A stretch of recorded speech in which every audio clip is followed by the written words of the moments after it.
아랫사람들이 대제사장들과 바리새인들에게로 오니 그들이 묻되 어찌하여 잡아오지 아니하였느냐.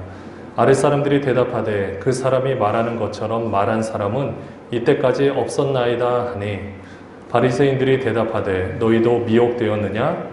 당국자들이나 바리새인 중에 그를 믿는 자가 있느냐. 율법을 알지 못하는 이 무리는 저주를 받은 자로다. 그 중에 한 사람 곧 전에 예수께 왔던 니고데모가 그들에게 말하되 우리 율법은 사람의 말을 듣고 그 행한 것을 알기 전에 심판하느냐. 그들이 대답하여 이르되 너도 갈릴리에서 왔느냐. 찾아보라. 갈릴리에서는 선지자가 나지 못하느니라 하였더라. 아멘. 여름이 지나가고 있습니다. 여러분들 귓가에는 이 여름이 지나가는 소리가 들리십니까? 아침마다 여러분을 깨우는 소리가 여러분 귓가에 들리십니까? 매번 반복되는 것 같지만 우리는 매번 다른 삶을 오늘도 살아가고 있습니다. 오늘 우리에게 주어진 이 날은 이전의 시간과 앞으로 올 시간 중에 내가 선택하는 만큼 나에게 선물로 주어진 날입니다. 얼마만큼 선택을 하느냐에 따라서 오늘 하루의 삶의 가치가 달라집니다. 여러분들이 살고 있는 이 삶의 가치에 대해서 또 삶의 의미에 대해서 생각해 보셨습니까? 요즘에는 코로나19라는 이 상황 때문에 우리 삶이라는 것이 상대적으로 굉장히 약해 보이고 또 하루의 가치를 따지는 것이 굉장히 무의미해져 버리고 말았습니다. 근데 오늘 하루의 이 가치는 여러분의 삶의 의미가 될 수 있는데요. 오늘 하루의 가치를 내가 사실 매길 수 있느냐? 그럴 수는 없습니다. 왜 그런지 아십니까? 오늘 하루의 가치는 나 혼자만의 가치가 아니라 나와 함께 하시는 하나님의 가치로 값을 매겨야 하기 때문입니다. 여러분들은 지금 하나님이 나와 함께하고 계시는데 그 사실을 인지하고 계십니까?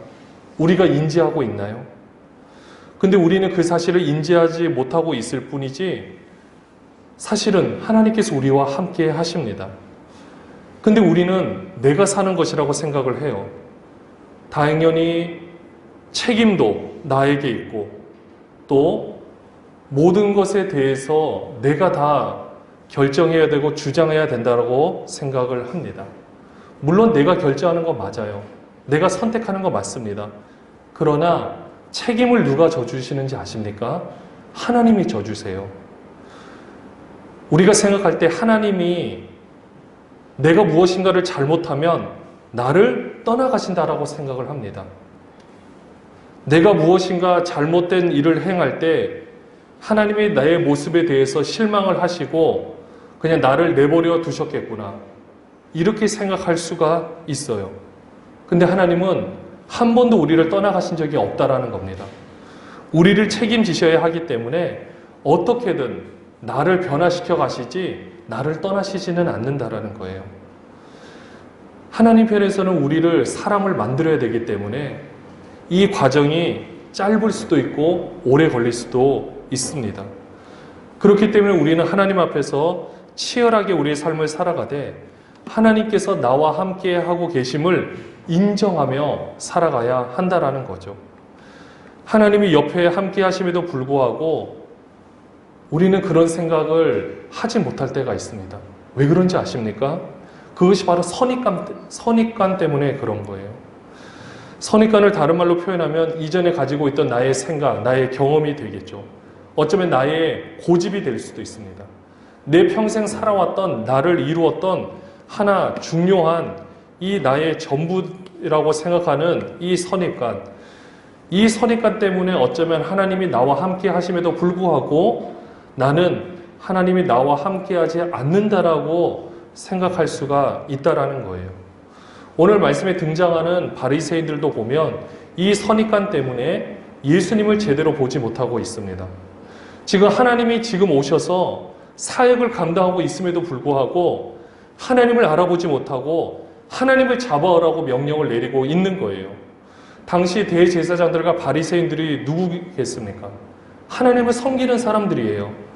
이들은 하나님이 누구인지를 사람들에게 가르쳐야 될 중요한 사명을 가지고 있습니다.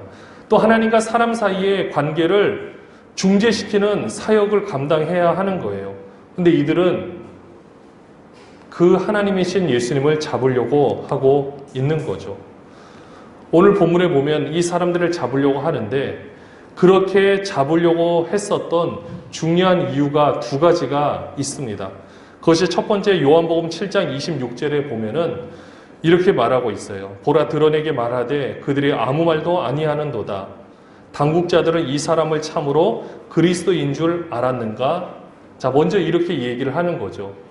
그러니까 예수님께서 사역을 하시는데 지금 막 드러내놓고 지금 잘못된 종교에 대해서 잘못된 신앙을 꼬집으면서 예수님이 말씀하시니까 이 사람들이 지금 혼란이 있는 거예요. 왜 당국자들은 가만히 있지? 왜 안 잡아가지? 그냥 그리스도로 당국자들로 인정했나 보구나. 이렇게 사람들이 수군거리기 시작했습니다. 그 다음에 결정적인 것은 요한복음 7장 31절에서 32절에 나오는 내용인데요. 우리 중에 많은 사람이 예수를 믿고 말하되 그리스도께서 오실지라도 그 행하실 표적이 이 사람의 행한 것보다 더 많으라 하니 예수에 대하여 무리가 수군거리는 것이 바리새인들에게 들린지라. 대제사장들과 바리새인들이 그를 잡으려고 아랫사람을 보내니. 자, 이 소문이 들린 거예요. 나중에 메시아가 온다 할지라도 이 사람보다 더 많은 표적을 행할 수 있을까? 그러니까 이 사람이 메시아다, 그리스도다 라고 말을 하니까 이제는 더 이상은 안 되겠다 싶어서 성전 경비병들, 여기서 본문에 나오는 아랫사람들은 바로 성전 경비병들을 말하고 있는데 그 사람들을 시켜다가 예수님을 잡아라고 명령을 내렸던 것입니다. 근데 이 사람들이 예수님을 잡으러 갔지만은 예수님의 말씀을 들어보니까 이렇게 말씀하시는 분이 안 계신 거예요. 그래서 이들은 그대로 돌아옵니다. 예수님을 잡지 못하는 거예요. 그러니까 이 대제사장과 바리새인들, 그 당시에 지도층 인사들이 그 경비병들을 탓하면서 너희도 미혹되느냐? 왜 안 잡아왔느냐라고 이야기를 하고 있는 거예요. 그럼 여러분들 이 당시에 대제사장과 바리새인들은 왜 예수님을 잡으려고 했을까요? 왜 이들의 생각, 이들의 선입관에는 무엇이 있었기에 예수님을 잡으려고 했을까요? 그것이 바로 52절에 나와 있어요. 오늘 본문 52절에 보면은 그들이 대답하여 이르되 너도 갈릴리에서 왔느냐? 찾아보라. 갈릴리에서는 선지자가 나지 못하느니라 하였더라. 이게 대제사장과 바리새인의 선입관이에요. 갈릴리에서 났기 때문에. 왜냐? 갈릴리에서는 선지자가 절대 나지 못한다라고 이들이 생각을 하고 있었습니다. 왜 그럴까요? 그 당시 갈릴리라는 이 상황을 살펴보면 그 상황에 대해서 이해를 할 수가 있습니다. 먼저 보시면 갈릴리 지방은 우리들이 배워서 아시는 대로 갈릴리는 한 지역만 말하는 것이 아니라 갈릴리도 기억하십니까? 그러니까 의정부시라는 개념이 아니라 우리는 의정부에 살고 있지만 경기도에도 살고 있어요. 그러니까 갈릴리라는 것은 경기도라고 말하는 것처럼 약간 큰 개념인 것입니다. 그 안에는 수많은 도시들이 있겠죠. 하지만 갈릴리 지방은 이 갈릴리 호수를 중심으로 있기 때문에 사실은 물고기도 많이 잡히고 또 곡창지대라서 이스라엘의 양식을 책임지는 곳입니다. 그만큼 어떻게 보면은 잘 살 수 있는 땅이에요. 근데 왜 갈릴리를 이 예루살렘에 사는 사람들이 이렇게 무시를 했느냐? 갈릴리는 그렇게 비옥한 땅에 살지만 그들이 본인의 재산을 가지고 살기보다는 대부분의 소작농이 많았고 또 어부들도 본인의 배를 가지고 있기보다는 빌려서 쓰는 경우가 많았다라고 합니다. 쉽게 표현하면 예루살렘에 사는 사람들은 잘 사는 사람들, 갈릴리에 사는 사람들은 좀 못 사는 사람들이 살았다는 거죠. 그러면 왜 못 사는 사람들이 살았기 때문에 그러면 이런 선지자가 나오면 안 되는 것이냐? 그런 정도가 아닙니다. 이들의 생각과 그리고 그들을 지탱하고 있었던 이 신앙 사상에 보면은 그들은 하나님을 마음껏 예배할 수 있어요. 예루살렘에 사는 사람들은 일단 경제적으로도 어느 정도 여유가 됐었고 주일날, 그러니까 지금으로 표현하면 주일이겠지만 그 당시에 안식일날 마음껏 예배를 할 수가 있었어요. 제사도 드리고 마음껏 공부도 하고 모든 걸 할 수 있는 여건이 됩니다. 그러나 갈릴리에 사는 사람들은요, 그럴 수 있는 여건이 안 돼요. 지금처럼 뭐 문맹률이 현저히 낮거나 그런 것도 아니고요. 그들이 열심히 일을 하기 위해서는, 그리고 열심히 그러니까 일을 해야 되는 이유는 먹고 살기 위해서 어쩔 수 없는 현실이었습니다. 그러다 보니까 안식일을 제대로 지키기가 참 어려워요. 또 율법을 하나하나 지킨다라는 것이 얼마나 어려운 일인지 모릅니다. 그걸 하나하나 다 지키자니 내가 먹는 것이 문제가 되고, 내가 먹는 것을 포기하자니 딸린 식구들을 생각하면 도저히 답이 나오지 않고, 그래서 하나하나 어기게 되고, 결국은 그렇게 어기게 되면 당시 율법에 의하면 하나라도 어기게 되면 다 어기는 거예요. 그러면 이 사람들은 어떤 사람들이 되느냐? 하나님의 말씀에 순종하지 않는 사람, 하나님의 말씀에 순종하지 않는 사람을 다른 말로 표현하면 죄인이라고 낙인이 찍히는 거예요. 얼마나 이들이 삶이 힘들고 어려운지 모릅니다. 이 사람들이 신앙적으로 보면 갈릴리에 사는 사람들은 다 죄인인 거예요. 신앙으로 보면 죄인인 거예요. 그리고 내일의 소망이 없습니다. 왜 그러냐면 갈릴리에 이 사는 사람들은 지금 내가 이렇게 가난한 것이 우리가 보통 삶에 대해서 생각하는 것처럼 하나님이 나를 버리셔서 그렇구나. 하나님이 지금 나와 함께하지 않아서 그렇구나. 이렇게 생각을 하고 있는 거예요. 누가 만들었느냐? 그 당시에 종교 지도자들이 만들어낸 거죠. 물론 그것은 좋은 의미로 출발되었지만은 그때 당시의 상황을 적용해 보니 예루살렘에 사는 사람들은 잘 살아요. 보니까 그래서 율법도 잘 지켜요. 그래서 그냥 앞으로도 잘 돼요. 근데 갈릴리 사람들 그렇지 못하는 거예요. 하루하루가 지금 어떻게 살아가는 곳조차 모르겠는데 본인들의 삶이 힘들고 또 하나님이 함께하지 않는 것 같고, 그래서 우리는 가난하고 우리는 이렇게 있어야 되는구나. 이게 여러분들 얼마나 비참합니까? 솔직히 우리도 지금 삶을 살아가고 있지만 우리의 뜻대로 되지 않을 때 하나님이 나와 함께 하지 않는 건가? 이런 생각 들 때 있지 않습니까? 지금도 그런데 그때는 어떠했을까요? 가난하고 비참하게 사는 것도 그들에게는 한이 됩니다. 근데 이제는 그 삶에서 벗어날 수 없게끔 만들어버리는 그 선입관을 집어넣어준 그 지도층들의 이 거짓말 때문에 이들의 삶은 완전히 딱 묶여버린 거예요. 하나님이 나와 함께 하지 않는다라는 거. 내가 본인들이 죄인이기에 율법을 지키지 못하기에 하나님이 우리들과 함께 하지 않는구나. 하나님 어떻게 죄인과 함께 하실까? 그러니 나는 이렇게 살 수밖에 없고 나는 버려서 나는 이대로 살아갈래. 얼마나 여러분들 불쌍합니까? 얼마나 안타깝습니까? 이것이 그 당시의 선입관 때문에 바리새인들도 그 삶을 누리지 못하고 예수님을 잡으려고 하고 있고, 오히려 갈릴리 사람들은 이후에 예수님이 오셔서 그 복음을 받으려고 하고 있는 이 모습들을 보게 됩니다. 그러면 우리는 우리의 선입관은 무엇인지 한번 살펴볼 필요가 있어요. 지금 이 시대를 살아가는 우리에게도 선입관이 있습니다. 지금 우리도 갈릴리에 사는 사람들처럼 당시 신앙 지도자들이 만들어 놓은 틀에 우리도 갇혀 있을 수가 있다라는 거죠. 지금 이 세상을 지배하고 있는 힘의 논리, 번영신학과 부흥신학에 우리는 갇혀 있지 않습니까? 우리가 여기서 자유하다고 할지 모르겠지만 우리가 지금 재산이 없거나 내 수입이 끊기거나 그 다음에 내가 생각했을 때 뭔가 힘든 일이 일어나거나 했을 때 여러분들 많은 사람들 앞에 떳떳하게 내 모습을 드러낼 수 있나요? 어렵습니다. 드러내기가 뭔가 좀 마음이 찜찜하고, 그리고 이전에 우리가 들어왔던 어떤 이 메시지들을 통해서 혹시 복음의 문이 나로 인해서 막혀지진 않는가, 이런 생각이 들 수가 있다라는 거예요. 얼마나 안타까운 일인지 모릅니다. 우리는 먼저 개개인의 삶에서 부흥을 맛보아야 하는데 이 죄의 영향력에서 조금씩 벗어나 완전한 자유인으로 살아가야 되는데 사실 우리는 이것을 지금 이렇게 살아가지 못하고 있어요. 너무나도 안타까운 삶을 살고 있습니다. 이게 바로 우리의 선입관인 거예요. 뭔가 물질적으로 잘 되고 뭔가 내가 생각하는 것 이상으로 우리 자녀들이 잘 되는 것은 하나님 나와 함께 하시는 거고, 그래서 복을 받은 거고, 만약에 그렇게 하지 못한다고 했을 때 뭔가 하나님이 나와 함께 하지 않는 건가? 이런 선입관이 우리를 사로잡고 있다라는 것입니다. 이 부분은 사실 여러 부분들이 있어요. 근데 대표적으로 세 가지만 한번 본다면요. 여러분들 하나님과 동행한다라고 하는 것이 무엇이겠습니까? 에녹도 하나님과 동행했다라고 하고 아브라함도 하나님과 동행했다라고 하는데 그러면 나는 하나님과 동행하는 것이 무엇일까? 생각해 보셨습니까?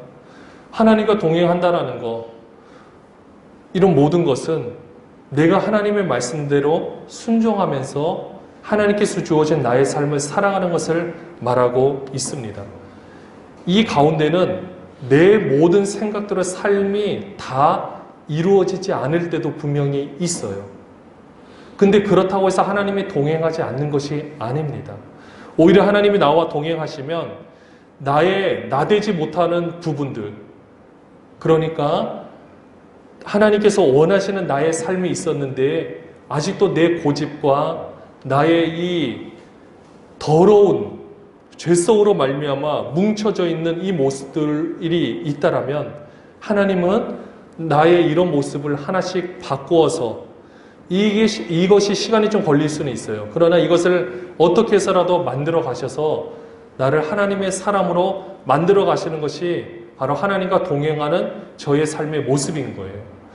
매번 매 순간은 그것이 하나님과 동행하는 것인 줄 몰랐는데 지나고 나서 보니까 하나님이 나와 함께 하셨구나. 매번 경험할 수 있는 거죠. 또 기도에 관한 것도 마찬가지입니다.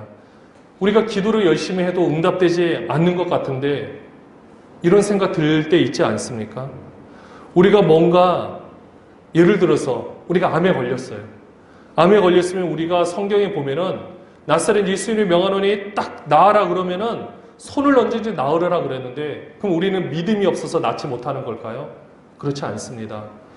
지금 우리에게 있어서 이 기도로 그 병을 낫게 하는 것은 먼저는 우리가 하나님께 당연히 기도를 하는 것이지만 우리가 기도를 하면서 우리 몸을 하나님께서 주셨기에 바른 먹거리를 찾아서 바른 생활을 통해서 우리의 삶을 영위해 나가는 것이 바로 하나님께 기도하는 삶의 연속인 것입니다.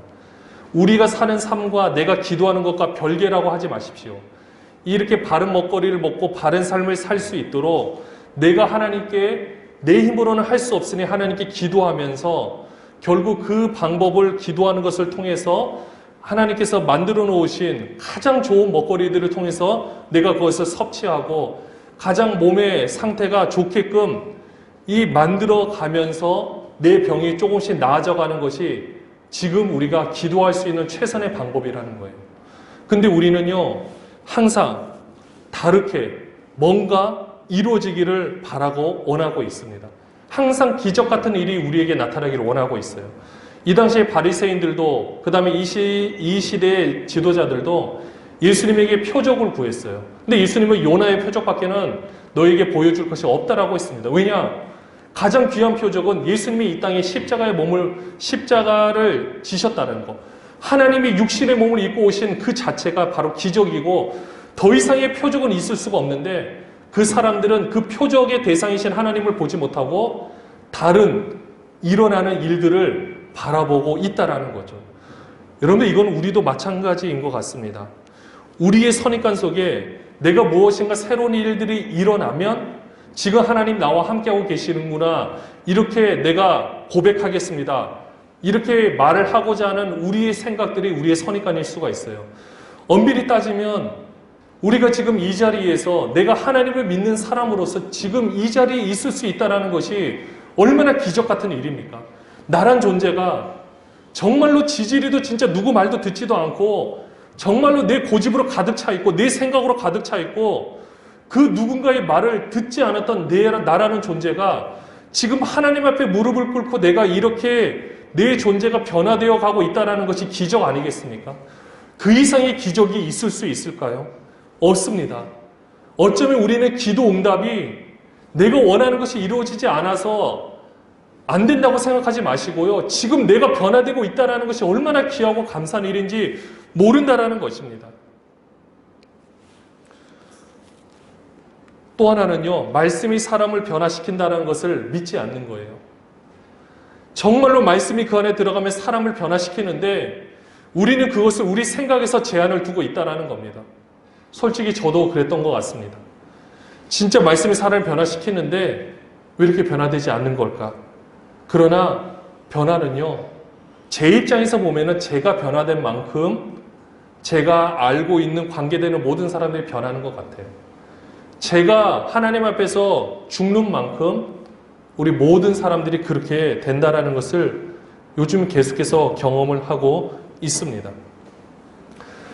우리가 지금 이 코로나라는 이 안타까운 상황에 직면해 있고요.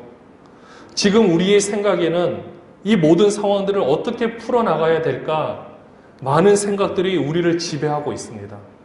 근데 지금은 우리가 알다시피 우리가 이 길이 맞는 길이라고 생각했던 모든 것들이 다 뒤바뀌어 버렸어요.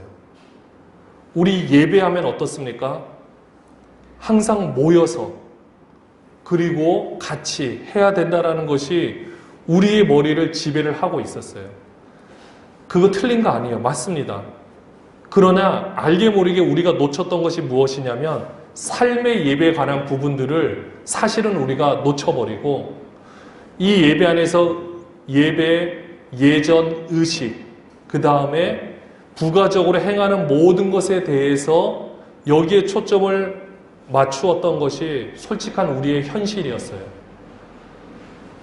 그래서 이 주일 성수를 잘해야 된다라는 여러 가지 파생되어지는 모든 상황들. 근데 지금 어떻습니까? 지금 여러분들 우리의 이론대로라면 우리는 지금 대면 예배를 거의 다 못하고 있어요. 신앙이 아주 조금 들어간 사람들은 아예 못하고 있는 실정이 있습니다. 지금 이런 실정에서 그러면 우리의 모든 삶이 지금 교회 안 나왔기 때문에 다 무너지고 다 완전히 회파되고 다 완전히 뒤죽박죽 돼버렸습니까? 물론 그렇게 될 수 있겠죠. 그러나 지금 우리가 이 코로나라는 상황을 통해서 생각해 볼 수 있는 것은 우리 삶에서의 모든 모습들이 얼마나 중요한지를 우리가 깊게 생각하고 고민해야 한다는 거예요. 오죽하면은 왜 이렇게 됐을까? 물론 이유는 알 수 없어요. 근데 이런 상황에서 우리가 다시 한번 우리의 모습을 돌이켜 보셔야 되고 예배에 대한 생각, 기도에 대한 생각, 말씀에 대한 생각 모든 것들이 다 새롭게 예전 생각으로 나를 제한하지 말고 다 바꾸어야 한다는 것입니다. 지금 우리가 디지털 대면 방식으로 수요 예배와 금요 기도회를 진행하고 있습니다. 또 저희가 생터성경사역원에서 우리 전문 강사 스쿨이 이제는 100% 다 온라인으로 바뀌었어요. 이 바뀌는 과정 가운데서도 수많은 사람들이 예전에 온라인 수업을 생각해가지고 이거는 말이 안 된다, 될 수가 없다, 교육 효과 없다, 많은 사람들이 이야기를 했습니다. 왜냐? 경험을 해보지 못했으니까. 누구나 다 마찬가지인데 이제 경험을 해보고 실제로 해보니까 이제는 할 수 있는 말이 이게 나름대로의 또 장점이 있구나. 왜냐? 공간, 그 다음에 시공간의 개념이 사라졌어요. 예전에는 멀리 있는 사람들, 저희가 외국의 대상으로 선교사님들과 목사님들, 한인교회 담임 목사님들을 대상으로 하기 위해서는 외국으로 날아가서 스태프들이 다 가서 자비량으로 다 모든 걸 했어야 됐었는데 지금은 그렇지 않습니다. 누구든지 원하면 각기 다 연결이 돼서 오히려 더 세밀하게 그 사람을 코치해주면서 그 사람을 세워가는 역할을 우리가 감당하고 있어요. 오히려 50명이 모였을 때 앞에서 강사 한 사람 대할 때 얼굴 다 보기 어렵거든요. 근데 오히려 그 사람들이 서 있고 화면에 있으면서 앞에서 강의를 할 때 하나하나 더 세밀하게 볼 수 있고 세밀하게 소통을 할 수 있는 모습에서 서로 왜냐 강의를 듣는 사람의 입장에서는요 맨 앞자리에 있는 효과를 다 거두고 있거든요. 이런 일들이 일어나는 것을 보고 우리가 느꼈던 것이 무엇이냐면요, 지금 내가 가지고 있던 이 생각으로 나의 삶을 제한을 시키면 내가 발전이 있을 수 없구나. 이렇게 되면 나는 그냥 예전에 머물러 있게 되는 거고 새로운 것에서 도태가 되어지고 나는 거기서만 누릴 수 있겠구나. 이렇게 생각을 하게 되었습니다. 지금 이 대한민국의 상황을 보면요, 교회가 엄청난 핍박을 받고 있는 것처럼 보입니다. 사실은 핍박을 받는다라고 할 수가 있을까? 엄밀히 따지면 우리가 자초한 일이 아닌가?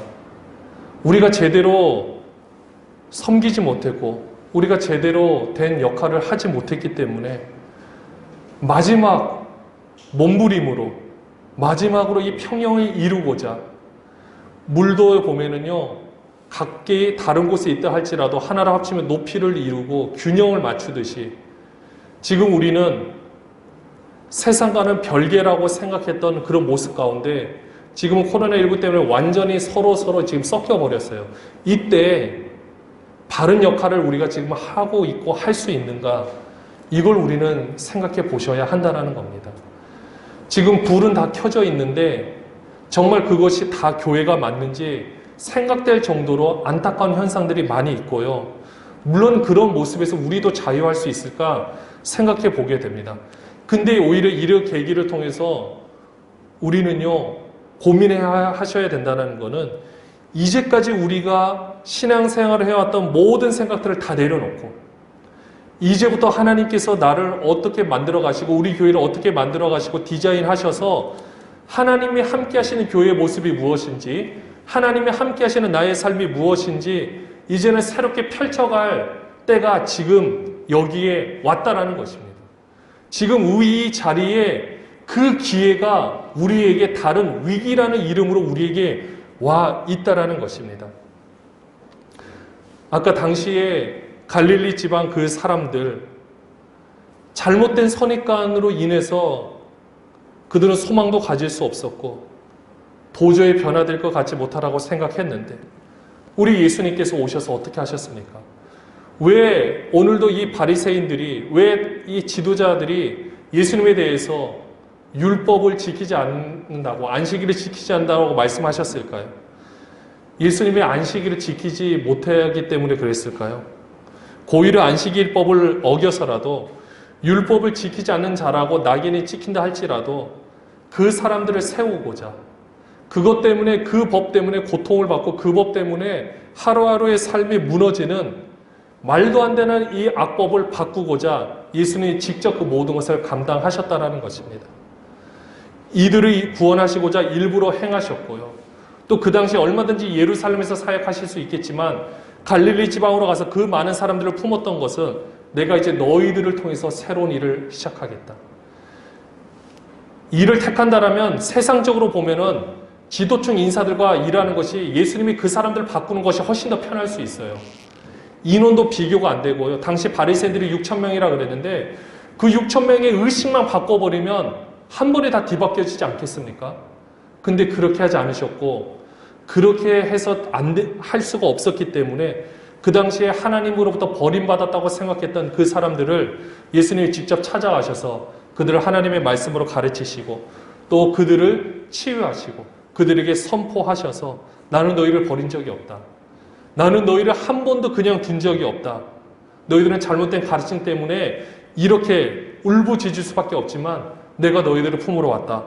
그래서 그들을 새롭게 그들을 통해서 새로운 계약을 맺으시고 그들을 통하여 새로운 일들을 펼치시고자 그들과 함께 하시면서 아무도 생각하지 못했던 갈릴리 지방 출신들의 이 제자들과 그 복음의 역사가 지금 우리에게까지 미쳐지고 있다라는 것입니다. 사랑하는 여러분들, 하나님이 지금 우리와 함께 하신다라는 이런 생각, 이건 우리가 다시 한번 우리의 선입관에서 좀 깨어나와서 진짜 하나님이 우리와 함께 하시는 것이 무엇일까 여러분들이 고민하시고 이제는 생각해 보실 때가 되었습니다. 우리가 이 선입관에 사로잡혀 있으면요, 내 생각에 사로잡혀 있으면 나는 경험해 보지 못했으니까 저거 말도 안 되는 거다 이렇게 단정 지으면은 진짜 안타까운 삶이에요. 그러나 이제는 모든 가능성을 열어놓으시고 우리가 이 세상의 논리, 번영 신약의 논리로 본다면 진짜 우리 별 볼 일 없을 수 있겠죠. 그러나 예수님께서 갈릴리로 가신 것처럼 지금 이 세대 가운데 하나님이 코로나19라는 상황을 통해 가지고 지금 온 상황들이 교회가 어떻게 보면은 나름대로 평준화가 된 이 시점 가운데서 지금 하나님께서 우리에게 어떤 삶을 요구하실지, 그리고 어떻게 우리를 바꿔가실지 우리가 좀 기대하는 마음을 가지면 좋겠습니다. 예전에 선입과 이제는 좀 우리가 내려놓았으면 좋겠어요. 그냥 예전의 생각들을 진짜 다 내려놓으시고 우리의 삶을 살아갈 수 있다라면 준비되어 있는 삶, 새로운 삶이 여러분의 삶을 두드릴 것입니다. 지금도 계속해서 두드리고 있어요. 어차피 우리에게 주어진 이 귀한 날을 무엇으로 채우시겠습니까? 이제 코로나19 이전의 상황으로 간다 할지라도 모든 것들이 이전과 똑같아지지는 못한다고 수많은 전문가들이 책을 통해서 이야기를 하고 있습니다. 이제는 우리는 그래서 준비할 때여야 돼요. 마음속으로 준비하시고 그것이 다른 거 없습니다. 내 예전 생각 그대로 내어놓으시고 하나님이 어떻게 하실까에 대한 기대하는 마음을 여러분들이 함께 채워나갈 수 있으면 여러분의 삶이 훨씬 더 풍성하고 새로워질 것입니다. 이렇게 귀하고 풍성한 삶을 함께 누릴 준비가 되셨습니까? 누릴 준비가 되셨습니까? 이 코로나19라는 안타까운 상황이지만 우리가 이 시간들을 통하여 다시 한번 먼저 우리의 모습이 하나님 앞에서 변화가 되어지고 예전의 생각들을 다 내려놓으시고 새로운 삶을 더 풍성하게 만들어 가시는 우리 모든 성도님들 되시기를 주님의 이름으로 축원합니다.